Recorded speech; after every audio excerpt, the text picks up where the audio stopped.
Welcome to Season 2 of Let's Break Up, Toxic Workplace Stories. Join hosts Nicola and Gina as they tackle workplace toxicity head-on. Real-life stories, well-being, and standing against toxicity await you. Let's break up with toxic workplaces and create a revolution of positivity together. As a disclaimer, Nicola and Gina's opinions are solely their own and don't represent professional advice. It's just their perspective, so form your own conclusions. Heads up, this podcast may contain adult content and explicit language. So let's dive in and break up with toxic workplaces. Good morning, Bryan. How are you? Hello, I am well. How are you? Wonderful. Wonderful. What? Good. Oh, Whoa. I can't remember. Where were you calling? You were calling us from somewhere cool. DC. Not really. Orlando. That's not that Oh, cool. Orlando. That's right. Oh no, Yeah, we just right. remember you Yeah. about DC. But just kidding, because you're really Orlando. Nice. All right, so I'm taking my daughter to Disney in like a month, and I've never been there before. Ugh. What should I do? Jump off a No, bridge? how- Yeah, I mean, there's not go. How old's your daughter? She'll be 3. Oh, she'll enjoy it. Okay.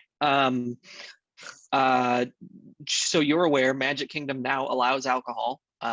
So they didn't used to sell alcohol. So that's good. You can carry some wine I'll around with ask you. Lucia, my Um, 3-year-old, what kind of wine she likes. Does she like? You know, Saturday. I'm on board with that Magic Kingdom. Okay. I mean, you're not, but I'm on board with Magic Well, Kingdom. even if I wanted to drink, I can't because I'm on bikini prep. But anyway, so that's good. Okay, but like, what should I be aware of? Should I be aware of? First of all, is it safe to even go? Just like me and my daughter. Yeah, of course it is. Don't be dumb. Shut Yeah, up! You haven't even yeah. been there. I went to the other Disney. It's the same thing. All right. Anyway, just Oh, curious. can I? My Yeah. top tip as an adult though, write your Mhm. telephone number in Sharpie down her arm. Why? Because if she gets lost on the day and she doesn't know your telephone number and someone finds her, your telephone number is on her arm. Oh, I thought you said to write it on mine. I'm like, I don't want every On weird on her arm. Okay, because I was like, ew, I don't want weird creeps calling me. I'll just make Please, sure that yes, I you wear a do. pit. Yes, No, you no. do. You want a fucking creepo calling you. Please, fuck off. No, I don't. My phone's so dry anyway, so maybe I would enjoy it. Maybe I'd be like, ooh, a little something for today. Sorry. Anyway, Bryan, back to you. What the fuck do I know about Orlando? Fucking nothing. It's okay. Yeah. I think she'll have a great time. Magic Kingdom will be fun. They've changed the reservation system and stuff like that. So I would suggest looking up some YouTube videos on, fuck's it called? The Genie Pass, I think. Oh yeah. Okay.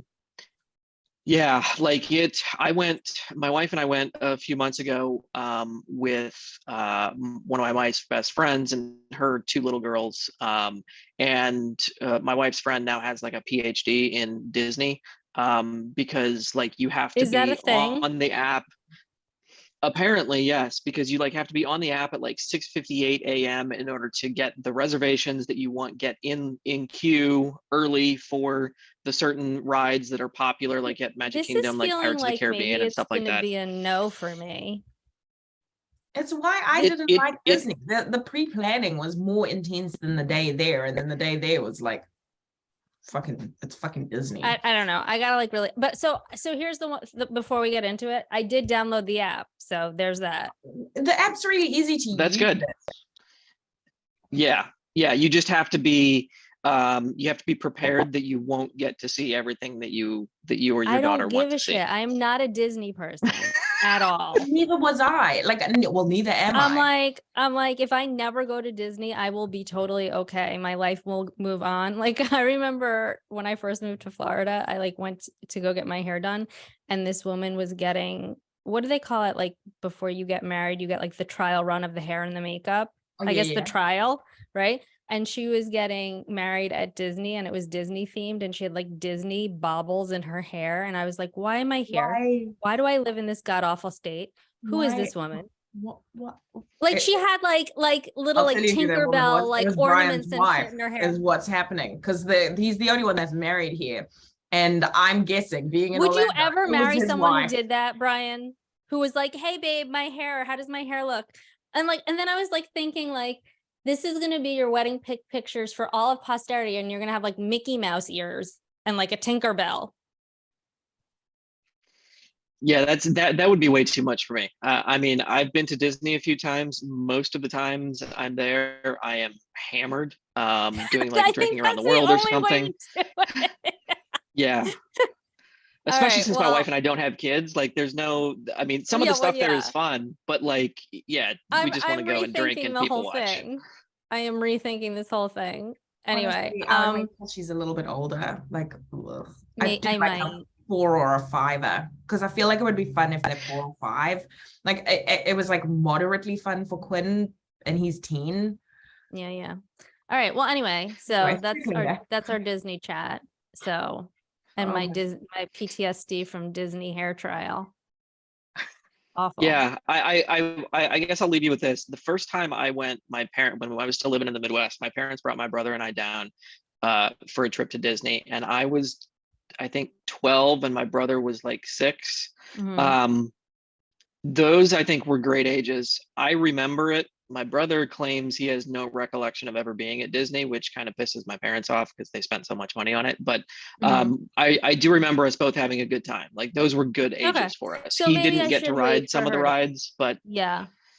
I don't know yeah. because like I live in this area where everybody has more money than God and I don't. And they're like, oh, we're going to Disney for the weekend. And I'm like, okay. I'm gonna go have a peanut butter jelly sandwich. Thanks. Bye. Okay, I'm sorry. Do you know how much Disney was in like New Zealand dollars?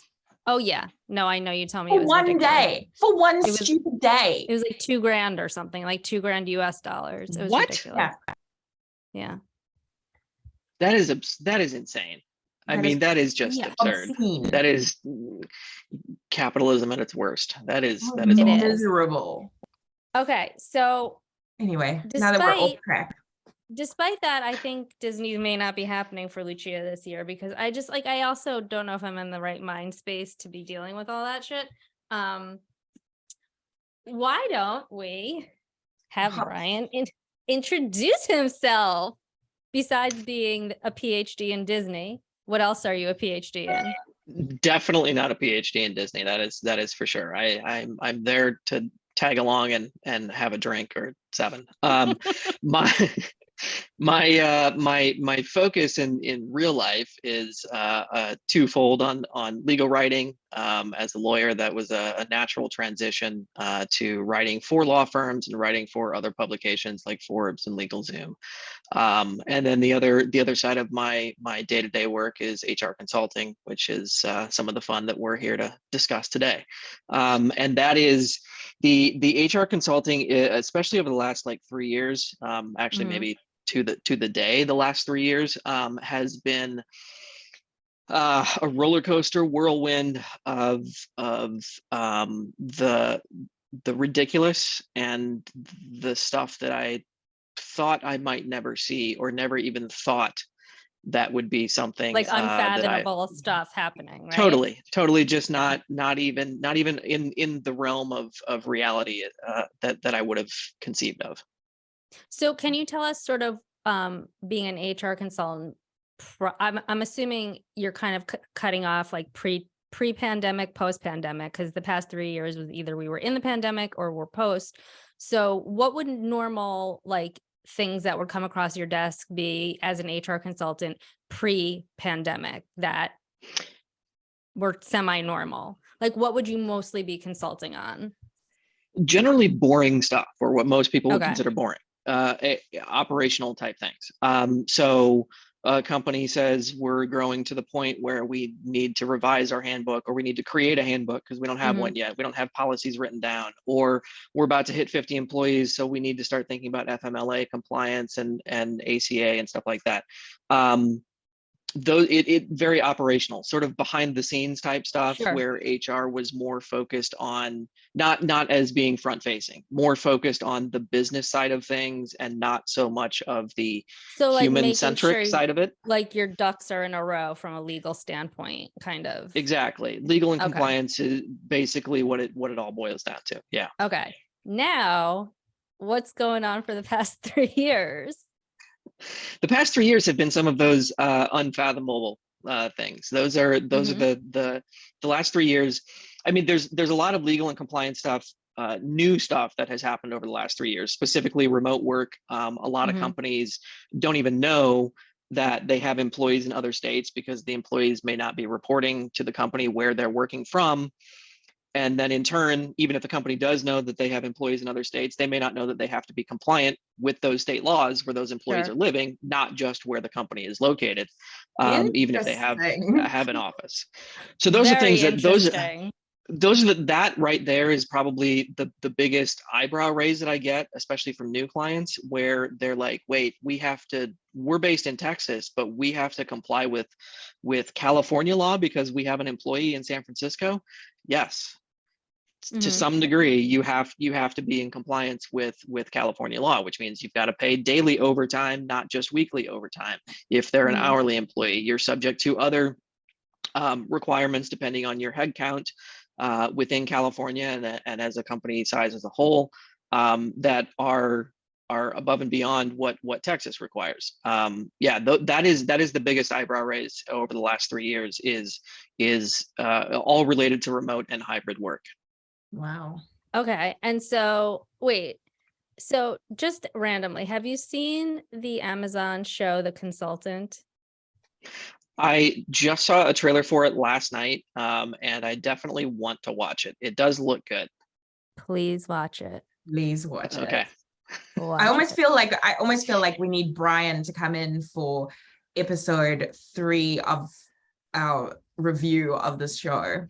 Yeah, because it's insane. And anyway, okay, so yeah, I mean, I don't know if I would have known, like, what state am I, so does that, with this whole state and compliance thing, does that make businesses not want to continue to be remote, or like what happens there? Sometimes, yeah. Sometimes it makes them not want to be remote, or they come up with ways to not hire people in certain states, which you can do. You can just post your job in Texas. We're only hiring within Yeah, Texas. because I've seen that Part before, like jobs eligible for like, and then there's like a bunch of different states, but not all of exactly. them. Or like Yeah. even in the job posting, they'll say, "Hey, we're hiring for a remote position, but you do have to be located in Texas."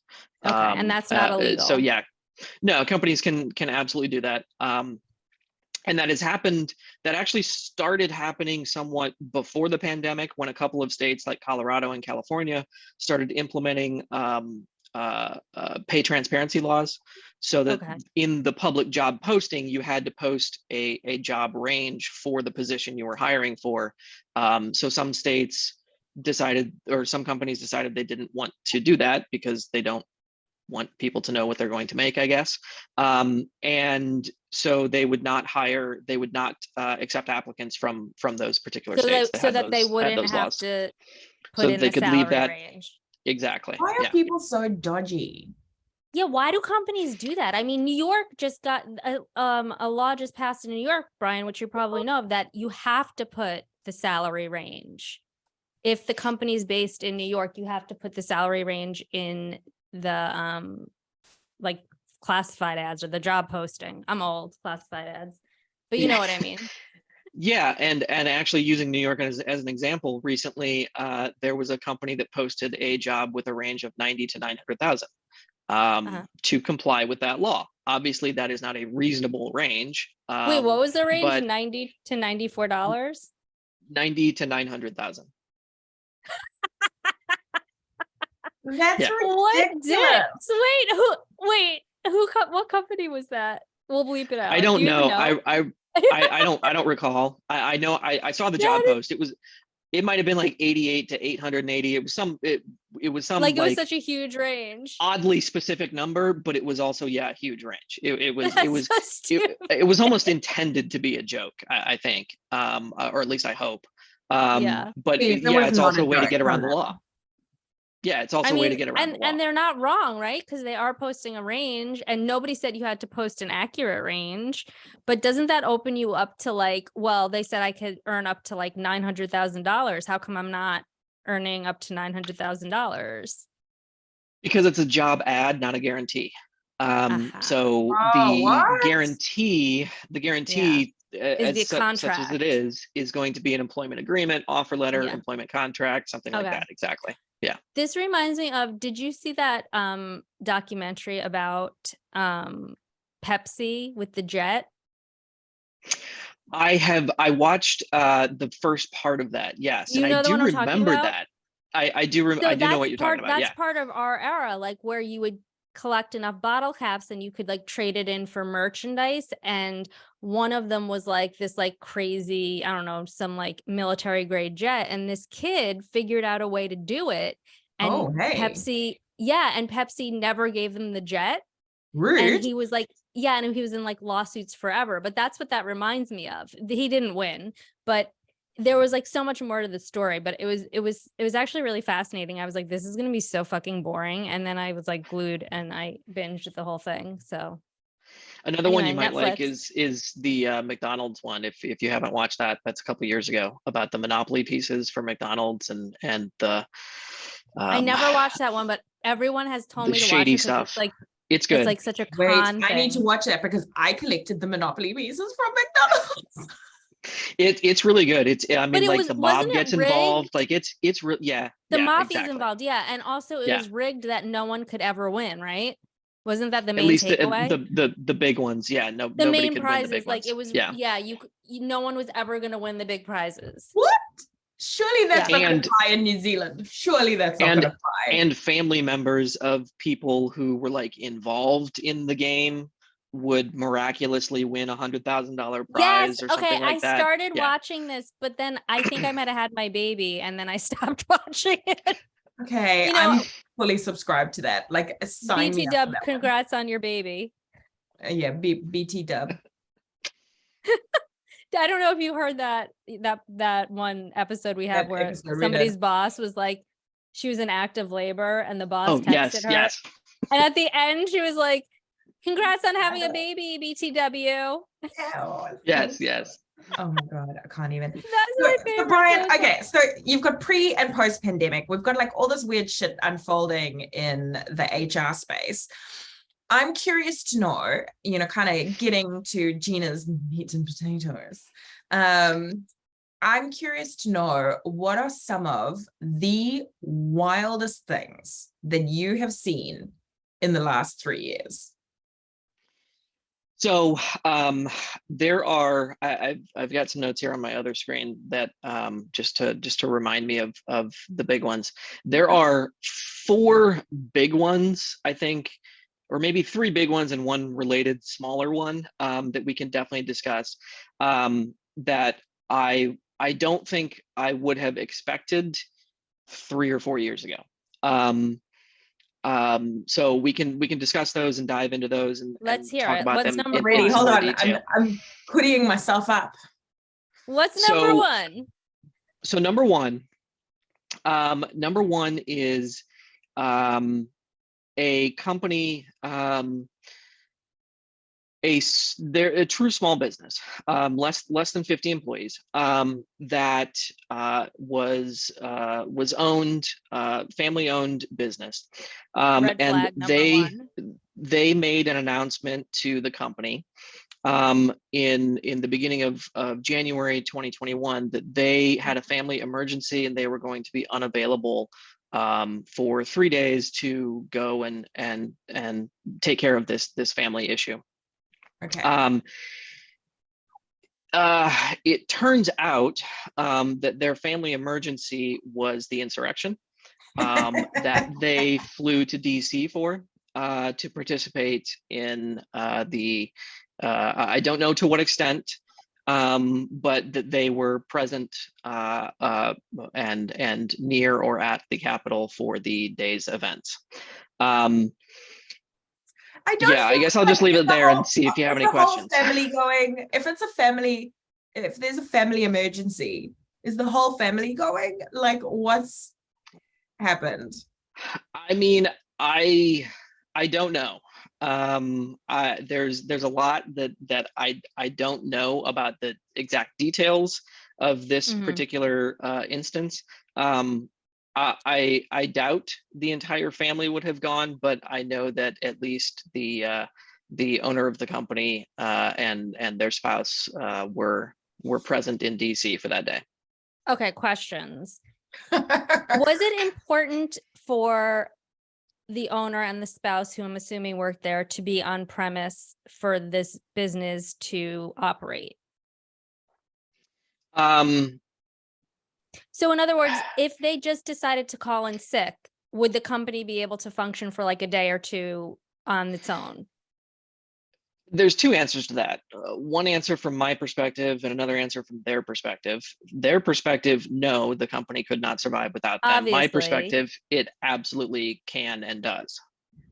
Okay, that was question number one. Because my follow-up to question number one is, why do we need to know that? If you can't make it to work, you're just my boss. I don't need to know what the fuck you're doing. Maybe you have to get like a hemorrhoid removed. I don't care, right? Why do we need to know that?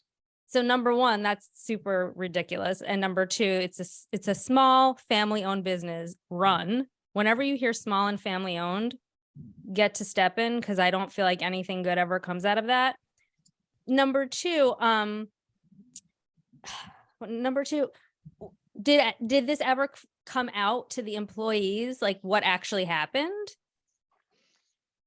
Yeah, so it was sort of a slow drip, but that is sort of, I guess, the overall impact of sharing this story as the first one is the impact that it had on the employees, but also on the company as a whole. That's what I'm saying. So what happened when they started to find out? Like, yeah, tell us. I must know. So the way, yeah, once employees started to find out, it became apparent that the owner of the company was not always looking out for the company or the employees' best interests. And so employees quickly became disengaged, and many departed. Within 90 days of January 6th, I ended my contract. Did you end it voluntarily, or did they ask you to leave? No, you were like, I'm out of here. Okay. Yeah, I don't want to be associated with this. Yeah, I wouldn't want to be any part of that. Yeah, go ahead. Yeah. And about 80% of the staff that I had hired, trained, helped to manage and facilitate and engage and help the business grow were gone in that same window as well. So it had a massive impact, not only on the individual employees who made sometimes the tough decision to leave at that point in what was still somewhat of an uncertain global pandemic. Sure. And in many cases without a job to go to. That's how bad it was for them. Yeah. That they would just up and leave. But also an impact to the company and the remaining employees, because the company now had to put extra financial resources into replacing so many positions so quickly. That's and a lot of that extra work take, though, right? Like that's like a really intense stand. You're like, I don't love what these people have done. I'm done. Exactly. But also, like, I feel like it just is indicative. So here's where my last question, and I think you were getting there on your own anyway, Bryan, but like, how fucking toxic was it that this was like just commonplace? Like, I'm sure there was already rumblings of, all this other nonsense before this one thing happened. Like, first of all, why did they hire you as a consultant? What did they give you a hard time in your consultancy? Like, what happened there? Like, I just, without you even answering the question, I can already kind of imagine what you're going to say, but go ahead, say it. Yes. There were lots of red flags leading up to this. This was obviously like a red explosion, yeah, so to speak. Yeah. And it really lit the fire under a lot of people to find something else and get out the door. And to be clear, I've kept in touch with some of the people who were there. Some of the people are of a rightward political persuasion, and even they were like, I'm out. I don't want to be a part of this. And I think that speaks to more like the duplicitous nature of what the owner said. It's like, I might not believe in whatever politics you believe in, but if you're respectful about it, fine. Like, to each their own. I don't care, right? But it's like the fact that you're going to say, oh, it's a family emergency, and then just go trot off and do something like it's really like, it's icky. They lied to their entire company. So I think, yeah, I don't like that. It's not good. Family emergency. So, but wait, why did they hire you, Bryan? Like, what was the reason why they felt they needed a consultant?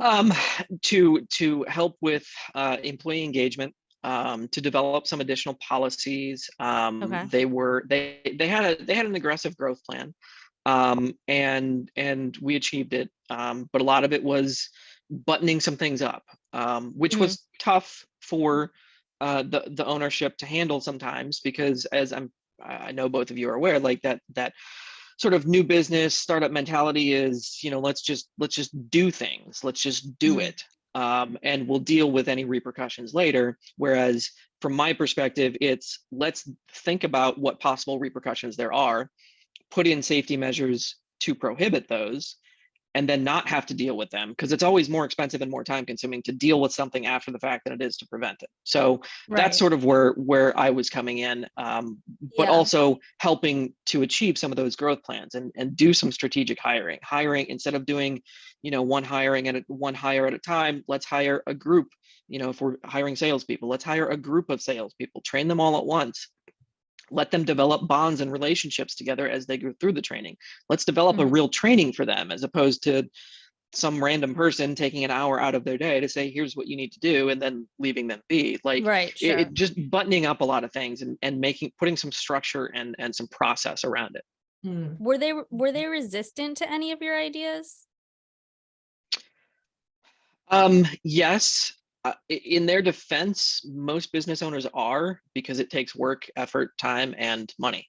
And a lot of business owners aren't willing to put that time and effort in. Then why but I tell hire you, when I do find a client that does understand what it takes, it's a match made in heaven, because they may not always agree with me, they may not always like what I have to say, but they understand why I'm saying it. They don't dislike me for saying something. They don't think that I'm just trying to up the billables or something like that. That it's trying to achieve their goals. The reason that they wanted to partner with me. Yeah, it is difficult sometimes. But that's also sort of my role. Is you've hired me to give you the best answer. It's up to you whether you implement that best answer. Yeah. Bryan, I'm curious to know, what did you think when you studied law? Did you think this is where you would be? Not a chance in hell. No. What did you think? Like, where did you think your trajectory was going to take you? I thought that I would be more of a more of a paper practice type lawyer, doing estate planning, especially here in Florida. There's plenty of work for that. Probate, guardianships, doing family law to some extent. That is sort of what I anticipated, what I thought, especially after law school, what I thought my trajectory was going to look like. I think I kind of stumbled into this, somewhat related to the writing that I do, because when I was working for a small law firm, this was years ago when law firm websites were becoming a thing. I started doing the writing for the website. One of the areas that the firm practiced in was employment law. I got to learn some more details about employment law because of the writing that I was doing for it. And then also took over the operations and HR for that law firm, and realized that I actually enjoyed doing these two things, the writing and operations HR stuff, more than actual practice of law. And that's sort of how that fork in the road happened for me. Wow. Do you maintain your, like, I'm assuming it's similar to New Zealand, do you maintain like a practicing certificate for that? I do not. No. Okay. So you're okay. Yeah. Got it. Okay, so what was number 2 on your crazy list? On my crazy list. So number 2 was, so one of the things that I generally try and stay away from with clients and with discussions is politics and religion. Like sitting Agreed. at dinner with in-laws or something. While those can be fun topics and topics that we should be discussing as a society, sometimes it makes for inappropriate discussions in the workplace, and that's why I try and steer companies away from that. Agreed. But as I look at my list, almost everything is Okay. political related. So I feel like this is leading up to something. I feel like this is a total setup. I feel like we're like, okay, what did these Muppets say? I'm on the edge of my seat. Yes, so carry on. Different company here. This is much more recent. This is in the days after the Dobbs decision was released from the U.S. Supreme Court overturning Roe. There was a company, this is a much larger company too, a couple hundred employees. One of those companies that has employees in multiple states and has to deal with the jurisdictional issues and all that compliance. They posted, as many companies did, they posted a message on their full company Slack channel expressing concern and support for people who are affected by this Supreme Court ruling. And basically they did a good job of not really taking any political stance, but saying, look, here are some options that are available based on our insurance, for counseling, for people that you can talk to. Here are some internal company groups that you may find supportive. That they did a great job of providing support when it was needed. Love that. But They also, where's the but? They also said, there's like the biggest but here. They also said, so far they're doing a great job. Yes. They also said that we are developing a company policy where we will reimburse up to a certain amount for employees who need to travel to a different state from where they reside to have some healthcare needs taken care of. They didn't say for abortion. They said for your healthcare. Again, great move, great policy. It was drafted well. It is good. What they did wrong was that they made this company announcement on the whole team, the whole company Slack channel, and didn't turn off comments. The first comment to that. Wait, do you have any comments memorized? I feel like Bryan I would be there with my popcorn to his brain. Just reading the comments, not participating, just eating my popcorn, reading the comments. Take it away, Bryan. What do you remember? Oh my God. So one of the comments, yes, not verbatim, I'm not quoting, this is a paraphrase based on my memory. A comment from someone who looks like me, a white male, said, if anybody, his username was incel 1984. Yep, got it. No, it's probably like Chad 19 or Rye Guy 1998, some bullshit like that. Okay, go ahead. The response was the comment was basically, anybody who wants to talk about alternatives to abortion, I'm here for you. That was not well received by many people in the company. And a good portion of the company got together, sort of off on the side, made an appointment with the CEO, spoke with the CEO. The company decided to take no action, left that comment up, closed commenting for the rest of it. So shut off any rebuttals to that particular comment. Continued their policy, continued everything, but the damage was done. They did everything right up until they didn't. And the thing that they did wrong was more damage than them saying nothing on Dobbs Day than what they did. A lot of employees left. Like I said, this was a much larger company, a few hundred employees, but a lot of employees left. A lot of employees were visibly upset by this, and withdrew from their work, withdrew from the company from an engagement perspective. It had an impact, and not just on liberal women, but on people from all walks of life. It had a negative impact at the company, because so many people saw that as the company did so many things right, and they had an opportunity to do something else right, to either delete the comment or to respond to it and say, yeah, why this isn't didn't really they appropriate. delete it? Well, Why didn't they because, just delete it? I'm sure that they're like PR person or marketing person, having been a marketing PR person, there's also that like fine line of, do we leave the comment up because then people are going to think we're censoring people's opinions? Like there's the censorship here. Yeah, that was I think some of the justification for leaving the comment up. But my approach was, if you're going to turn the comments off after that comment is there and not allow any rebuttals to that, I understand not wanting to make it a place for debate, for a political debate on a company Sure. Slack channel. I get that. But if you leave that, then you're saying that's the last word. And that is what I think rubbed a lot of people the wrong way. Everything like retroactively, Yes. just like had the statement and then been like, whoops, we didn't, like, just say like, own up, like, whoops, we forgot to turn off comments. Like, this is our stance. That's it. This like, is a wouldn't that have been the like right? Your opinions to yourself. Or not even saying that, just say, oh, whoops, we forgot, we forgot to turn off comments. Like, behind the screen, there are humans. People will forget to do shit. Like, it's like we forget companies are made up of individuals who are human and therefore going to make mistakes.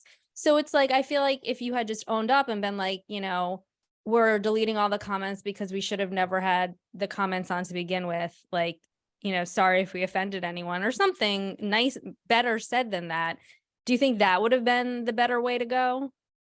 I think so. And not to toot my own horn here, but before they made this announcement, I said we should, and I said this to many of my clients, even before the Dobbs decision came down, you need to have an announcements channel on Slack where only certain people can post, and there's no reaction to it and there's no commenting to it. After this debacle, then they made an announcements channel where only certain people could post. Yeah, that was a mistake. Slack is great for making company announcements and making sure that everybody sees them. It's much better than email for that, because it's more instant, especially when things need to be made timely. But you have to do it right, and that this was not handled well. Yeah, no, it doesn't sound like it. And then, like, I mean, do companies even have to get involved with anything remotely like that? Like, I guess if they're giving healthcare, they do, right? But like, sometimes I wonder, like, can you just not say anything? Like, how is that? I don't know, because I'm not in HR. I've never been in a position where I have to make announcements of that, of anything of that important. So, like for instance, like we're product development. Like, I would never dream, my company's product development, I would never dream to even make any announcement about that decision, because A, I'm not educated enough in the ins and outs of it, and B, like it has nothing to do with the services we provide. Is that ignorant of me? No, companies don't have to take a stance on anything. They don't have to make an announcement about anything. They do need to make announcements if they're making changes to something, like for open enrollment for healthcare. You need to remind employees that it's open enrollment time. Here are the new plans, if they're new or if they're staying the same, and then direct them. Any questions you have about medical stuff, you need to talk to the insurance company or to the nurses that are provided for plan selections, not like to internal employees. I guess like it's like when it's a dicey situation, like this was a dicey situation. Like, what would have been the downside of not saying anything? So the downside of not saying anything, especially speaking, post 2020 world, the downside of not saying anything is it's also seen as a negative by a decent number of employees. It is, companies are employees today don't look at work and don't look at their employers as a 9 to 5 for 40 years. They look at it as somebody, some institution that at least shares some of my values and will stand up for some of the things that I believe in. I may not always agree with what the company does, always agree with what the company says, but on big issues, I want my employer to take a stand, and I want my employer to do what they think is right. Even if I may disagree with it, I want them to do something that they think is right and take a stand. Yeah, if I disagree with it, that may push me away to another company, but that's sort of the price of business today. I think that it is detrimental when on big issues like this, companies don't take a stand, even internally. Like for this company, for example, if they had just said nothing, they probably would have ended up with the same result of disengagement and employees leaving. Yeah. I guess I'm just like, how does a company go about doing that when, like, how do you take a stance without getting it to be overly political or overly religious, right? Like, it's a really fine line. And I think the example you gave was so good though, because they didn't push either agenda, right? But I think it's so hard to get to that point. I don't really know what happened, but the place that Nicola and I met at, that decision happened. Nicola had already been gone, but apparently the owner went on to Instagram Live and said something. I don't know what was said, but she got such like backlash for it that I don't know what she said. Oh no, I think what it was is we had a mental health day the day after the decision. So the decision came on Friday, right? Like the Friday, I think it was. And then there was the weekend. And then that following Monday, we had a mental health day, and the company worded it like, we're so upset about what happened that we're giving all of our staff like a mental health day. But that wasn't the reality. The reality was the mental health day had already been scheduled for months. So like, what did she do wrong there? Trying to play something off as though it were in reaction to something to have this positive effect, when it was in reality something already on the books. Like that's another thing that employees want today is more transparency from their employer. And like, everybody in the company knew it had already been planned. So then when you have them announcing, oh, well, we're so sad, we're giving we're giving all of our employees the day off, and most of them were women. What message does that send to your employee? And then I think it kind of got out that that wasn't actually what happened. And also, like, why do you need, I don't know, it was just a fucking hot mess. But what does that do to your business when you do something so stupid like that? Yeah, it has the same net negative effect on the workforce, because they see, for the transparency point, they see right through it. Employees see right through it, and it doesn't. There is a lot more. Right. She straight up fucking lied to all of her audience at the sake of employees, and then she got upset when people called her out on it. Yeah, and there is a lot of pressure on companies today to toe that line, like you said, and to make the right choice every time, all the time. And that is tough. But there are some instances where the right thing is clear and companies still either struggle with it and trip over doing the right thing, or they just do the wrong thing entirely, like in your example. Yes, it would be wonderful if you gave us an extra mental health day based on this.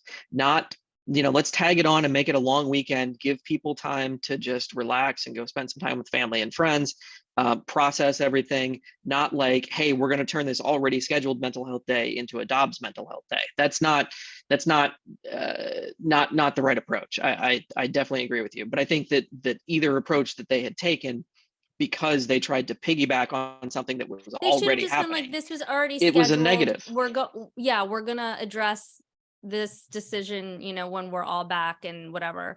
I just thought it was hilarious because she was like crying and upset about how it backfired, and I'm like, you dumb fuck. Of course it did. Like, Was she actually? Right. But I'm sorry, that's kind of, look, I didn't actually know much about the story until like 2 seconds ago. And Mhm. I'm sorry, like PR wise, either don't fucking comment at all or make a fucking proper comment. Don't play off that bullshit. Like, Well, and yuck. I think that's what people were getting upset about. And then there was another portion of people that were like, what is giving everyone a mental health day off helping the cause, right? Like, shouldn't you be out there protesting, or shouldn't you be out there? I don't know. I mean, I'm not a protester by nature. I am cool with anyone who wants to, but the idea of standing outside in the hot sun in Florida doesn't strike me as anything that I would like to do. But I don't know. I guess the bottom, and we're like way off track, but the bottom line here is she fucking lied, and that goes to show the type of person she is and what type of company she's running. Right, because Anyway, that's the mindset that employees have. Then, if you're so blatantly lying about this, what else are you lying about? What else are you doing behind the scenes? What else is shady is going a on? lot of shit, Bryan, a lot. But this isn't about us.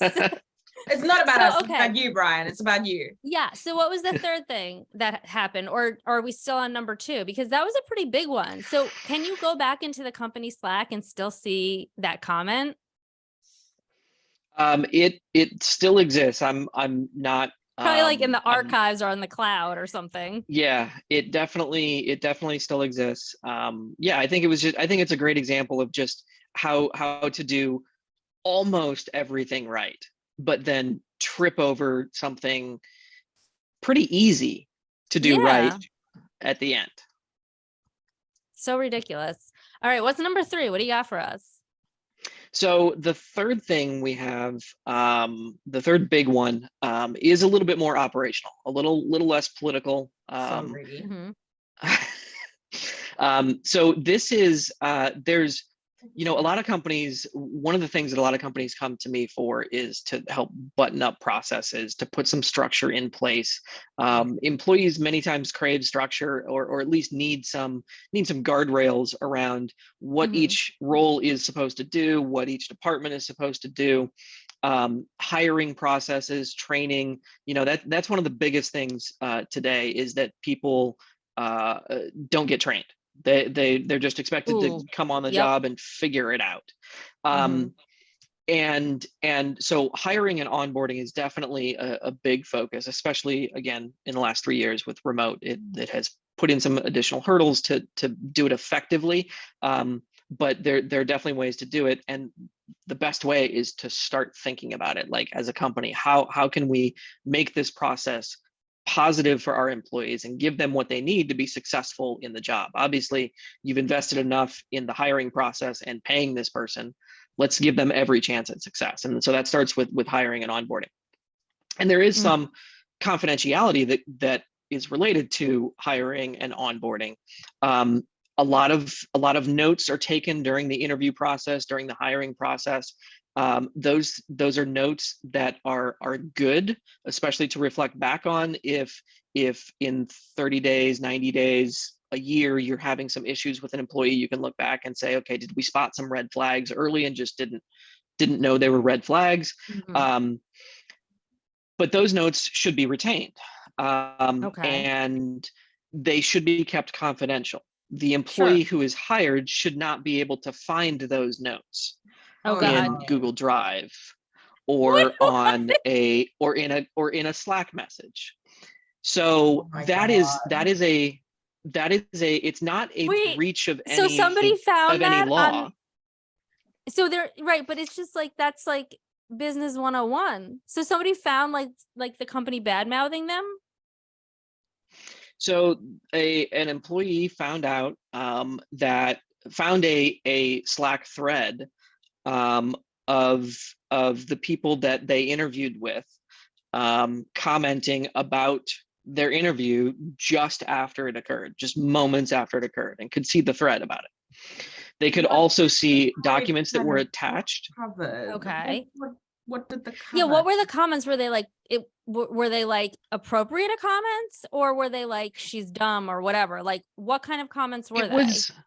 Yeah, it was nothing that I think would necessarily be out of line, but they were sort of borderline comments. There were some comments like, the candidate was meh, didn't wow me, did an okay job, but didn't wow me, stuff like that. Yeah, I feel like in an interview, that's like when you find looking for fit, I don't dislike Like that. I would have been more like, like if they were like, did you see the knockers on her or something like that? Like I would have been all over that. But this is why you need a consultant.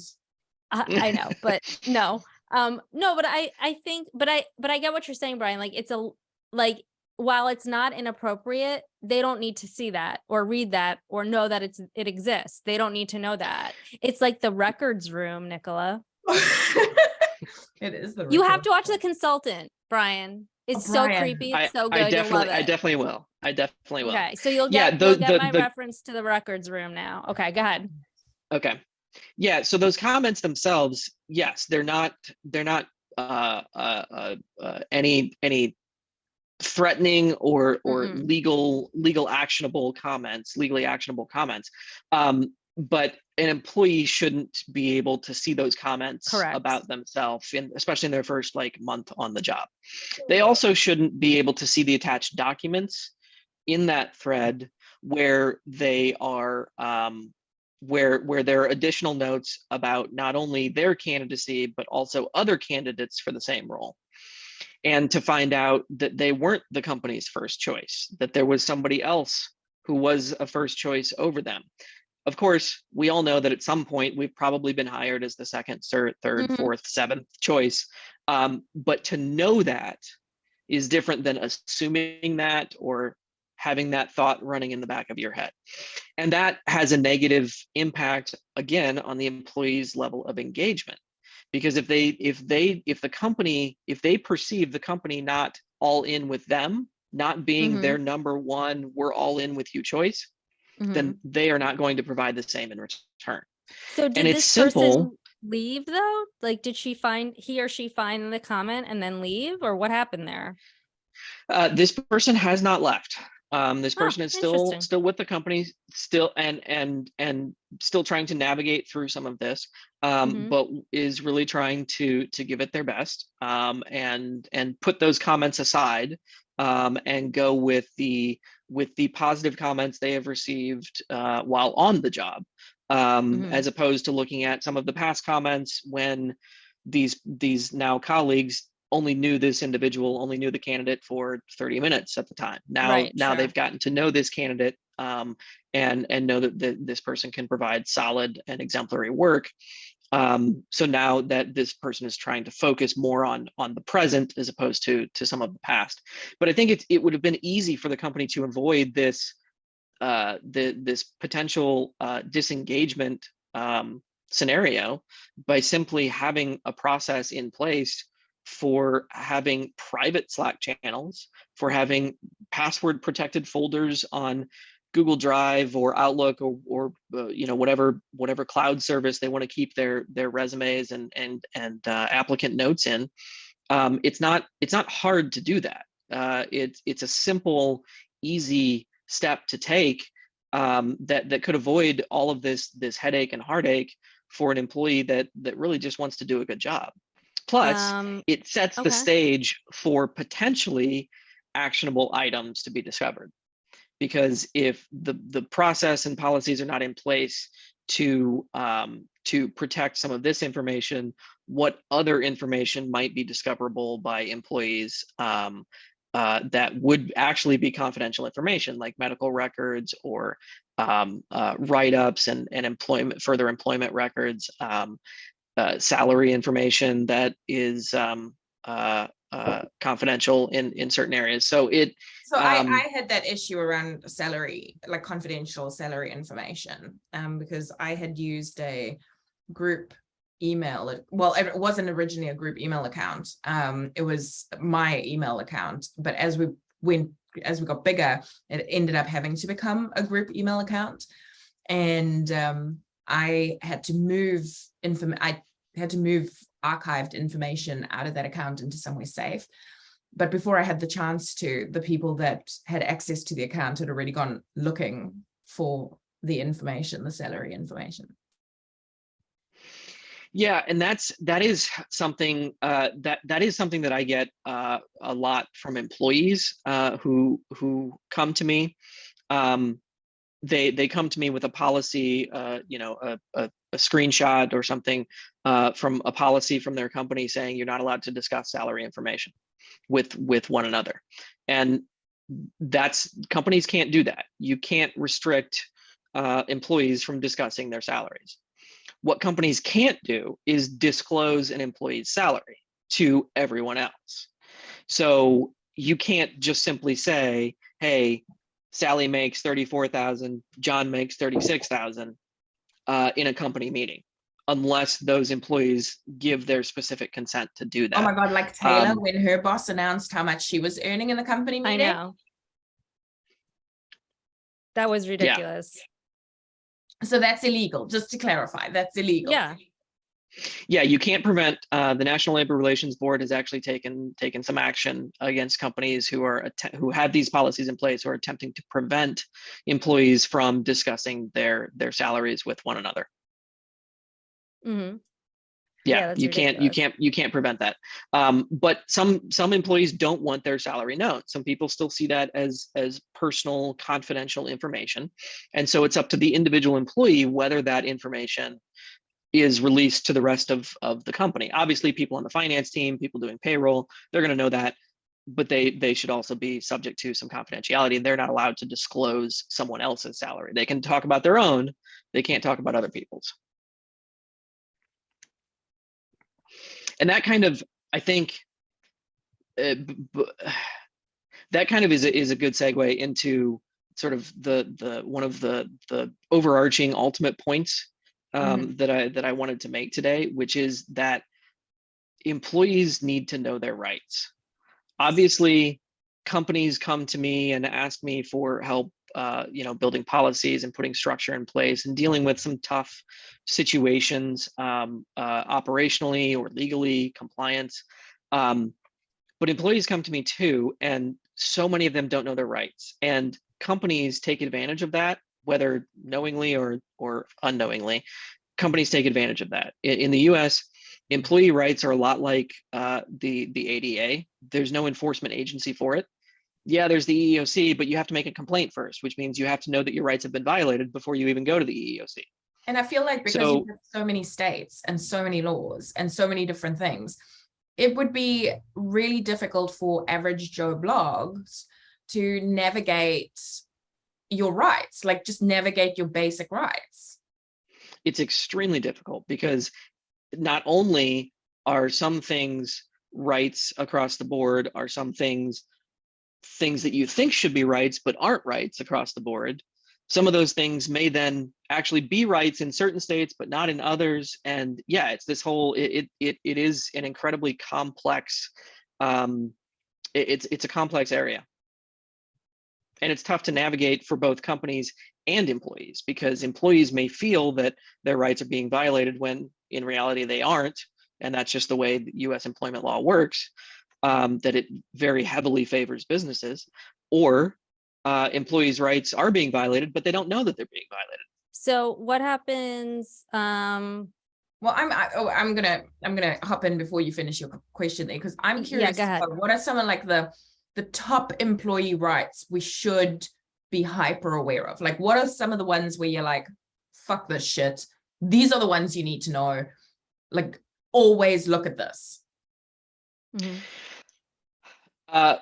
From an employee focus, it's overtime and accurate pay. So a lot of companies will try and avoid overtime pay by classifying somebody as a manager or on salary, and thinking just because they pay them a salary that they're automatically exempt from overtime. That's not the case. And employees oftentimes don't know any better, so they just accept it. And again, using the nuance of different state laws here, overtime is different in California, for example, than it is in Texas. In Texas, it's federal. It's 40, anything over 40 hours is time and a half in a single work week. In California, It's anything over 8 hours a day, plus 40 hours in a work week. Plus, there's some nuance to this, but there's also if you're working more than 12 hours, then it's double time. And so like those are things that a lot of employees just don't know that they're entitled to. But that also relatedly goes along with misclassification of employees, which is something that companies need to be aware of.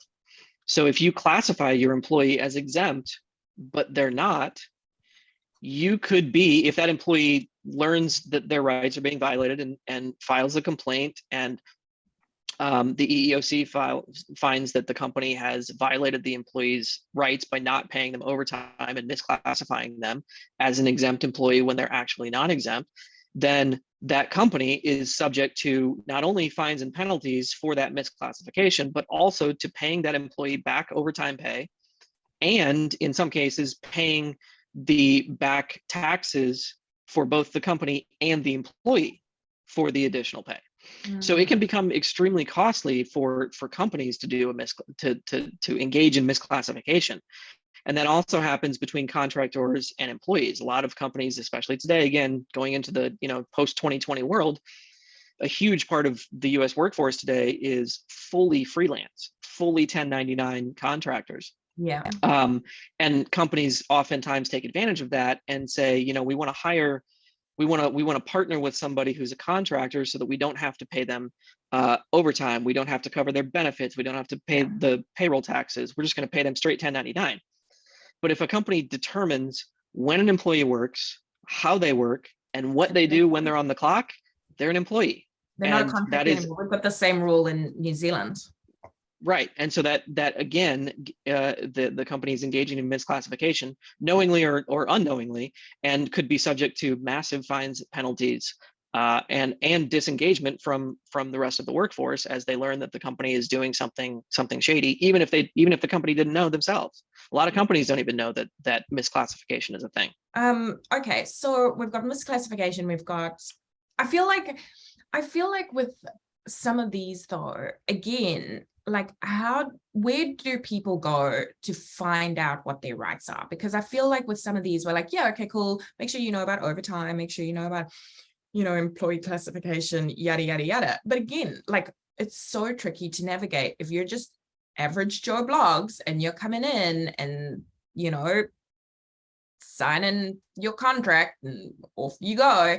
Like you're not looking out for these big kind of blaringly red flags, right? So where can people kind of go to kind of work out what their rights actually are? Like what's Joe Blogs? He's a plumber down in Orlando at Disney. Where's he going to get his fucking rights? Like where is he going? So in Florida, he isn't going to find much help. Where he's going to find so helpful. Yeah. Where he's going to find help is in blue states. Many of the blue states, California, Colorado, Washington, for example, have great workforce rights web pages, FAQs, information on their state labor department websites. Yes, it still takes a little hunting sometimes to find exactly what you're looking for. It's not always straightforward, front and center, but a lot of states do put that information on their web pages so that employees can have a better idea of what their rights are. But honestly, your best bet is to just start Googling. If you think you have some sort of violation, start Googling, and ideally you'll end up with a hit in one of those states that will give you some detailed information. Hopefully you live in one of those states, because then their contact information is there and you can easily get in touch with the labor department in that state. If you're not, then yeah, you need to do a little bit of digging. And sometimes people have to go to employment lawyers for assistance. Some employment lawyers do some pro bono stuff, especially in more red states, because they know that employees, workers just don't have the resources and just need 5 minutes to answer a question like, is there is there a cause of action here? Is there something is there some right that's being violated? I feel like it should be. I feel like But some right is being violated. aren't most employees at will in the United States? Like, you don't really need a reason to fire them. Correct. But if you have an employee who thinks their rights have been violated, and here we can use an example that I didn't even have on my list, but this is a great segue. Say there's an employee who's been on the job for 8 months, and they have done not a great job. They have been given some training, and they just haven't met the expectations. And now the owner of the company says, we need to terminate this person and find a replacement. So the person is terminated, as you said, at will, no reason given, just termination. The employee is 4 months pregnant. So now we have a potential discrimination clause on our hands because the individual was pregnant. They go to an employment lawyer, and the employment lawyer then writes a letter to the company saying, you have wrongfully terminated, you violated my client's rights. Even if there was justification, this is where the system sometimes manages to screw everybody. Even if there is justification for that termination, let's assume that there is in this example, the company is still most likely going to pay the terminated employee a settlement just to make the whole thing go away, because it's going to be cheaper than litigating and defending it. And so that's where you have employees who, in this case, knew their rights, but also were able to in some ways take advantage of the situation because of the employer terminating them while they were pregnant, even though they knew the employer had a just cause for doing so. So let's assume now that there was no just cause for doing so. Now the employee is just out of the blue terminated, and they're 4 months pregnant. Now they think, of course, I've been terminated because I just told my employer a month ago that I was pregnant, and now I'm going to need to go out on leave in a few months. They just want me off the books. They don't want to have to deal with that hassle. So it creates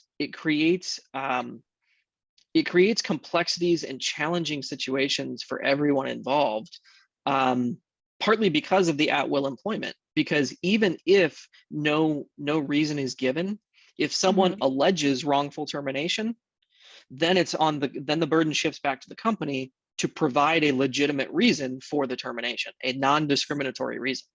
So I was told that I was being let go because I went against the company's core values. And the core values, more or less summed up, were like, the company comes before you, like lead with kindness, like things that really don't amount to much. It's not, instead of like being like, don't steal, don't lie, like, which of course I'm not going to do. Is there any recourse there? I mean, so yes, in America, there's always recourse. Whether it's worth it to go down that path is an entirely different question. I mean, that's the thing that you always have to kind of like do the checks and balances for. So I just was like really shocked that they wouldn't even really give me a reason. And does a company have to give you a reason, or can they just say it's not working out? Yeah, companies often say it's not working out, or this position is no longer available, and you're like, but I hold the position right now. No, companies do not have to give a reason, unless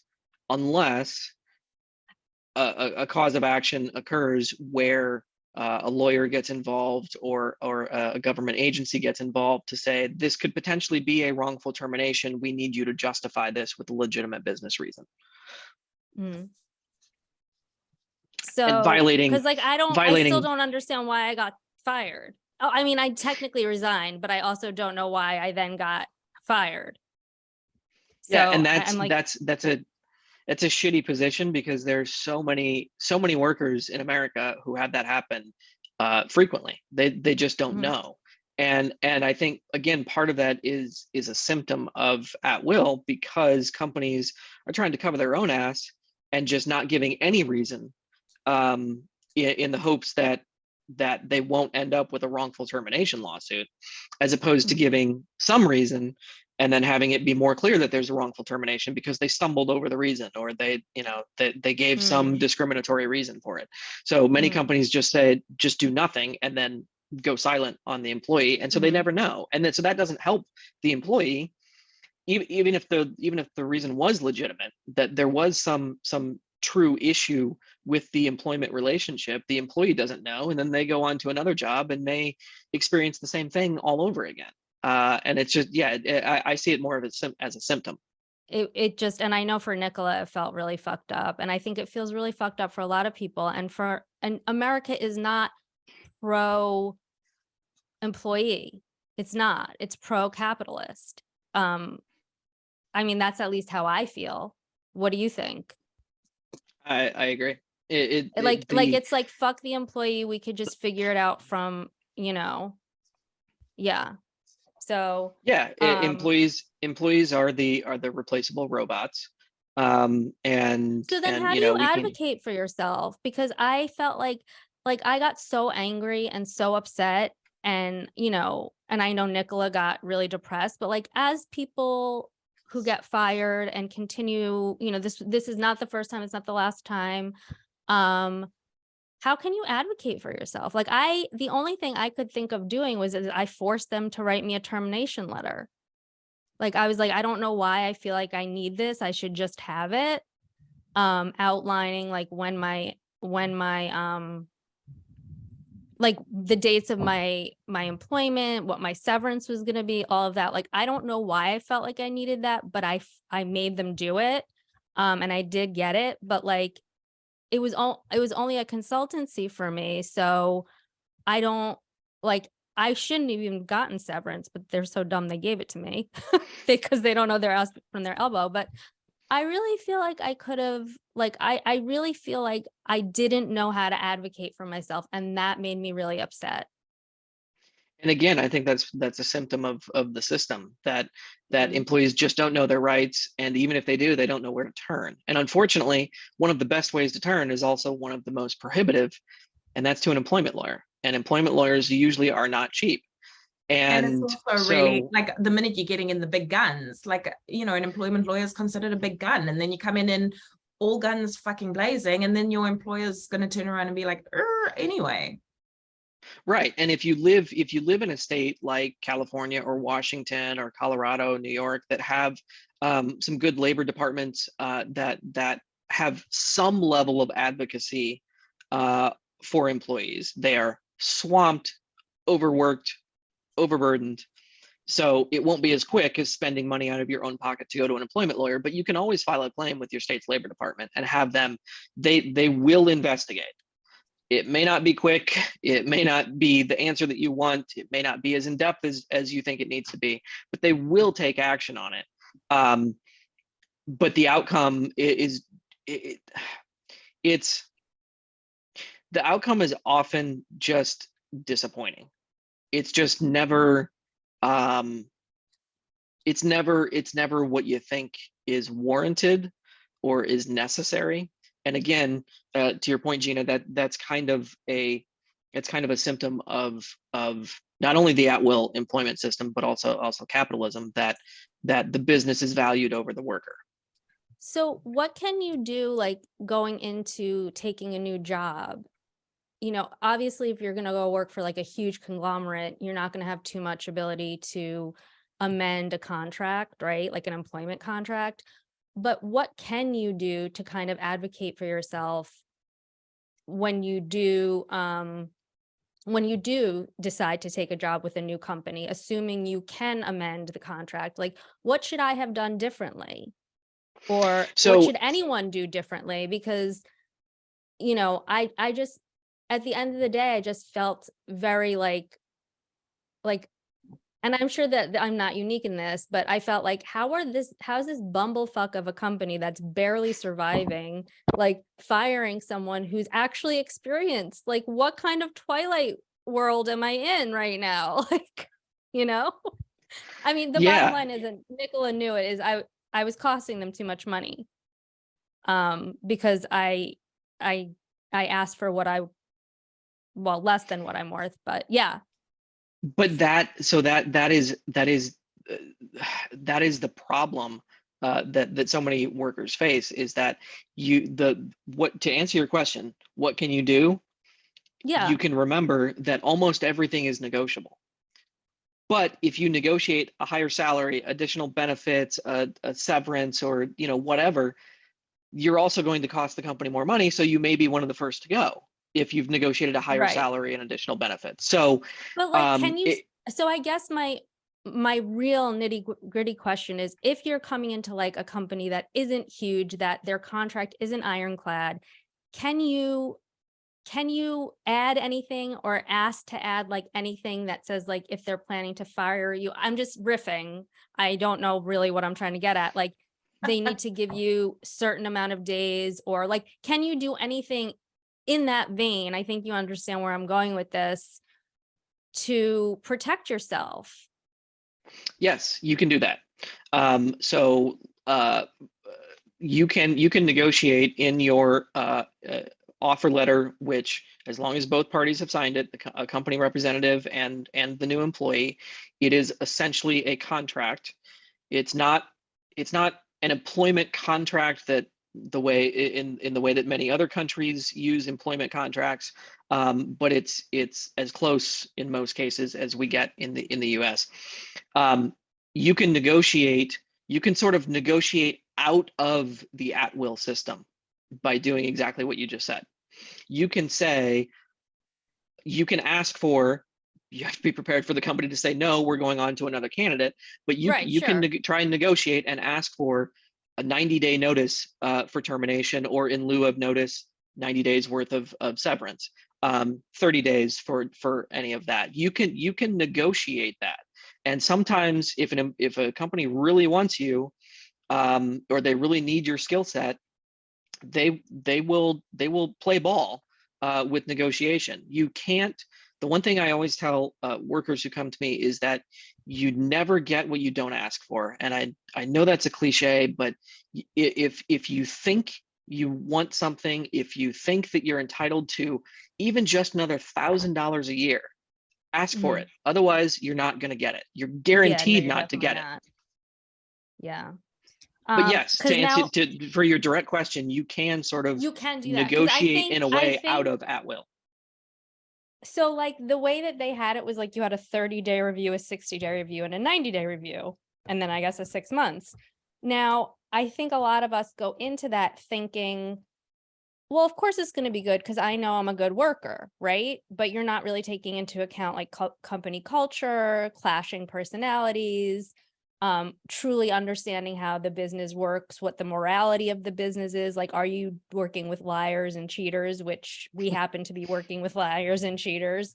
So a lot of that you don't know, but I think having walked through that, now I would say, like, I think that would be my number one thing that I would do to safeguard myself, that if they're so have you ever heard of the EOS system?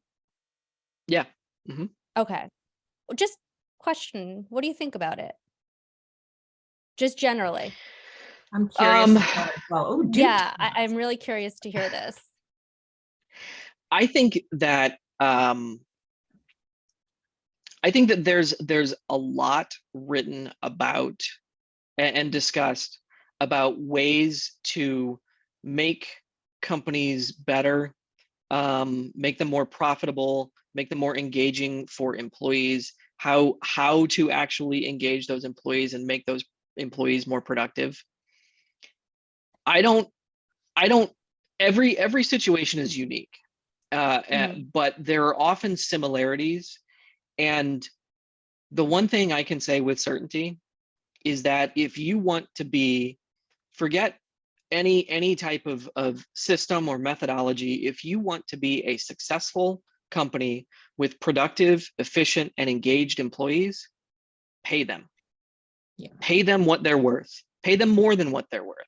Pay them with benefits.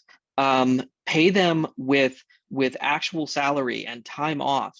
That is the way to get engagement from employees, which then turns into productive employees, which turns into revenue for the business.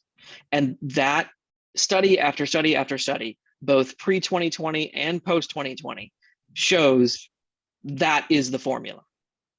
Okay, You so pay wait, employees. I think you're Go ahead. thinking of something else. The EOS system, the entrepreneurial operating system that you Okay, have I not was heard thinking- of. Yeah, you were No. thinking of stock options. So never mind. It's a very I got niche so thing. confused there for a Yeah, second. no, because I was didn't like, know I what the think he's fuck was talking happening. about employee stock options, and I think that could potentially be a great thing if you're like an IBM or something. But for like a small startup, I once got stock options in a business. yeah, I mean, it's And it exactly was what Bryan fun. I said. got like $200 out of it when I left. Sweet. Yeah, but I mean, like, if Yeah. you were getting stock options plus all the other things that Bryan's mentioning, like an actual salary, like not subpar salary, you're not being worked to death, then yeah, absolutely.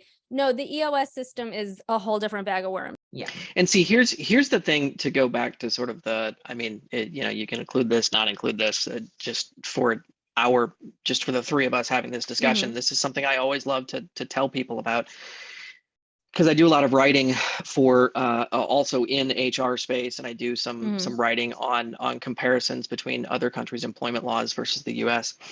And one of the things that regularly fascinates me is that we are one of the only countries on earth that hasn't figured out so many systems. We haven't figured out universal health care. We haven't figured out maternity leave. We haven't figured out paternity leave.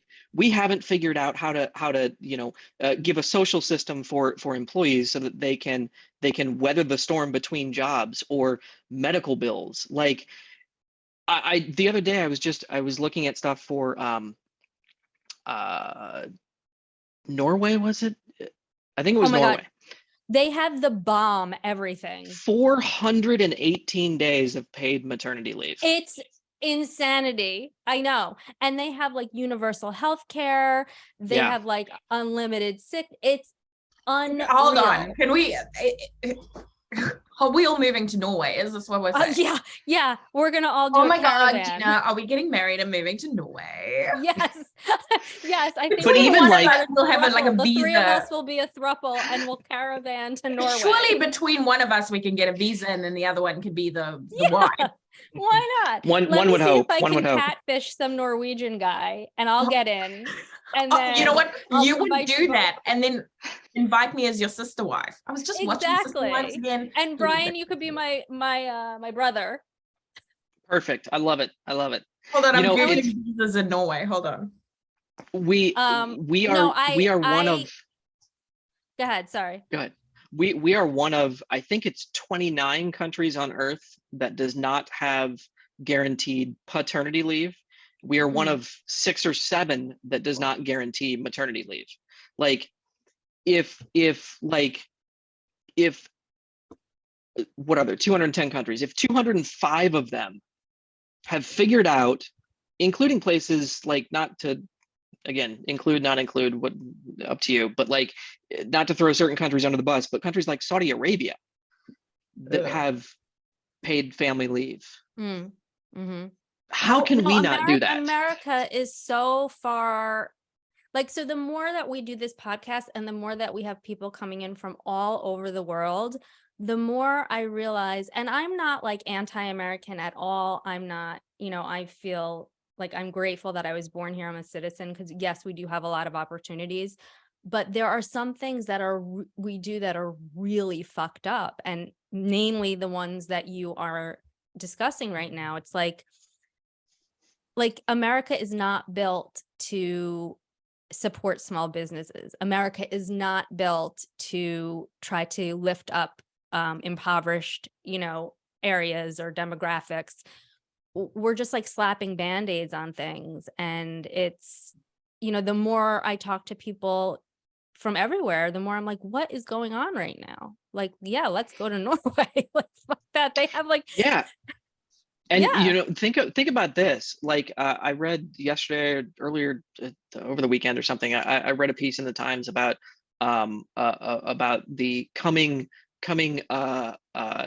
I forget what they called it, but the coming financial catastrophe that is boomers retiring and going into nursing homes. Like we do not have. There are so many people in that age group that are just going to be screwed because they don't have the financial resources to go into nursing homes, and states and the federal government are not putting money Doing into that anything. Yeah, they're not to doing anything. build the facilities and to train the nursing staff that's required to support all of those people And that are then going like to each be going into those generation, places.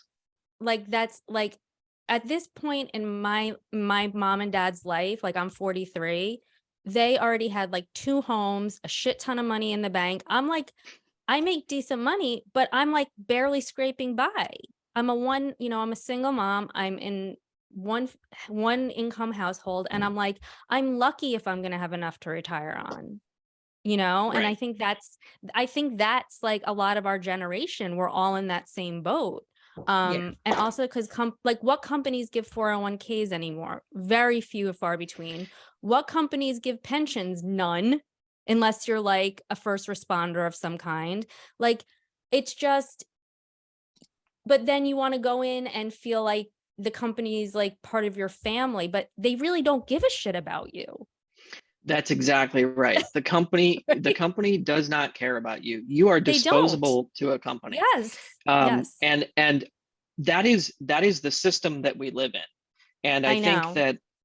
that yes, we can have a debate, and I'm all for it, about what we should do to correct the wrongs of Mhm. this current system. But at least if you know what the system is, Mhm. then that is empowering. You can empower yourself by knowing the rules as they currently exist. Yes, should many of those rules be changed, and should we have some social safety nets? Should we have some of these other programs in place? Absolutely. But right now we don't. And so we can Yeah. advocate for those changes. We can, as you said earlier, protest for those changes. We can take action for those changes. But until any of that happens, knowing This is the what we're system dealing that with. you're in Yeah. and understanding your rights and abilities within that system is the best way to empower yourself as a worker. Yeah. Well, Bryan, you're so fucking smart and eloquent, and no wonder why We you're a love you, writer. Ryan. We love you. We also And loved your Thank stories. you. Thank you. yes. Where can we find you, Brian? Like, where's Where your tell everyone where we can find you if we want to annoy you about wrongful termination, which is almost never wrongful termination. I'm still trying to figure out a way to make my termination wrongful from our can I get something? No. But yes, tell us where we can find you. Yeah, I'm not big on social media. I do have I love LinkedIn. that But actually. I'm not. I don't really do much on social media. The best place to find me is my website, bryanjdriscoll.com. That's Bryan, Bryan. And there's a contact form there. You can also just email me, Bryan at bryanjdriscoll.com. And I am always open to having a chat with somebody about what's going on, whether they're an employee or a business. The idea that I have, the sort of the mantra that I have when I'm specifically working with companies is what benefits the employees. So Because as you're I said earlier, pro-employee it's versus employer. yeah, because if Yeah. I still want to help the company, because Sure. by helping the company, it helps the employees. And Right. when you have an engaged workforce, you have a productive and profitable workforce, and that benefits everybody. Sure. Well, I love that, and I wish more people were like you. And let's try to all get on the Bryan bandwagon and help the employees with. And if the Bryan bandwagon doesn't work, we'll just caravan to Norway. Thoughts, feelings? Yeah, We'll I be mean, in touch. I hate cold weather, but I don't know. I might be willing to make some trade-offs. I mean, universal health care and like unlimited paternity leave. Not that I don't know if you guys want kids or anything, but I would brave the cold for that. I mean, I'm a native New Yorker. It's attractive. Yeah, I like that. It is attractive. Well, we'll be in Yeah. touch when we figure out the logistics on that. We might also be dead by that time, but we'll be in touch. Maybe. Yeah. All right. Well, it was so awesome having you on, and you're so smart and insightful. And I hope you keep Thank you listening and both. tell your friends. And even though you're not on IG, put it out in the universe that you're going to be here so people can listen to you. Absolutely. And I thank you both for first of all, doing something like this. When I first found your pod, it was fascinating to listen to. And I think I mentioned on our first call together, but the one that you did with Taylor was just so resonating for me that that's when I was like, I gotta Congrats on having a baby, Bryan. BT dub. Like you can't even write like congratulations. Like Right, I can't. right. Yeah. I can't. Yeah.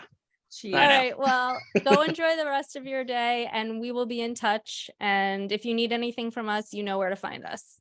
Absolutely. Great. Thank you. Really appreciate it. Thank you both.